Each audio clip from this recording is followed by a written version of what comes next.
ಇರಾನ್ನ ಮೇಲೆ ಮತ್ತೊಮ್ಮೆ ಅಮೆರಿಕ ದಾಳಿಯನ್ನು ಮಾಡಿರುವಂಥದ್ದು. ಹಾರ್ಮುಜ್ ಜಲಸಂಧಿ ಬಳಿಯೇ ಈ ಬಾರಿ ಏರ್ ಸ್ಟ್ರೈಕ್ ನಡೆದಿದೆ.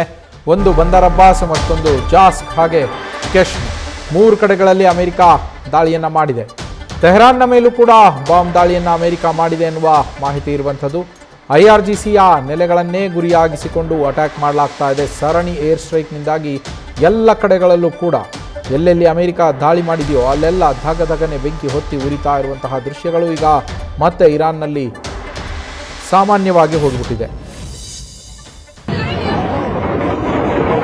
ಇದು ಅಮೆರಿಕಾದಿಂದ ಇರಾನ್ನ ಮೇಲೆ ನಡೆದಿರುವಂತಹ ದಾಳಿಯ ಬೇರೆ ಬೇರೆ ದೃಶ್ಯಗಳನ್ನು ಗಮನಿಸ್ತಾ ಇದ್ದೀರಾ. ಬೃಹತ್ ಕಟ್ಟಡಗಳು ಈಗ ಧಗಧಗನೆ ಹೊತ್ತಿ ಉರಿತಾ ಇದ್ದಾವೆ. ಅಮೆರಿಕಾದಿಂದ ಸತತವಾಗಿ ಬಾಂಬಿಂಗ್ ನಡೆದಿರುವಂಥದ್ದು, ಮಿಸೈಲ್ ಅಟ್ಯಾಕ್ ನಡೆದಿರುವಂಥದ್ದು. ಪ್ರಮುಖ ಪ್ರದೇಶಗಳನ್ನೇ ಟಾರ್ಗೆಟ್ ಮಾಡಿ ಅಮೆರಿಕ ಅಟ್ಯಾಕ್ ಮಾಡ್ತಾ ಇರುವಂಥದ್ದು. ಬಂದರ್ ಅಬ್ಬಾಸ್, ಜಾಸ್ಕ್, ಕೆಶ್ಮ್ ಹಾಗೆ ತೆಹರಾನ್ನ ಮೇಲೆ ದಾಳಿಯನ್ನು ಮಾಡ್ತಾ ಇದೆ ಅಮೆರಿಕಾದ ಸೇನೆ.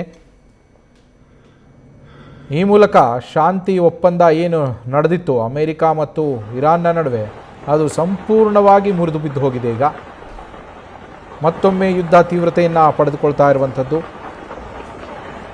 ಇರಾನ್ನಿಂದ ತನ್ನ ಮೇಲೆ ದಾಳಿ ಆಯಿತು ಅಂಥೇಳಿ ಅಮೆರಿಕ ದಾಳಿಯನ್ನು ಮಾಡ್ತಾ ಇದೆ. ಮತ್ತೊಂದೆಡೆ ಅಮೆರಿಕ ತನಗೆ ದಾಳಿ ಮಾಡ್ತಾ ಇದೆ ಅಂಥೇಳಿ ಇರಾನ್ ಕೂಡ ಕೌಂಟರ್ ಅಟ್ಯಾಕನ್ನು ಕೊಡ್ತಾ ಇರುವಂಥದ್ದು. ನ್ಯೂಸ್ ಫಸ್ಟ್, ನಿರ್ಭೀತಿಯಿಂದ ನಿಮ್ಮ ಪರವಾಗಿ.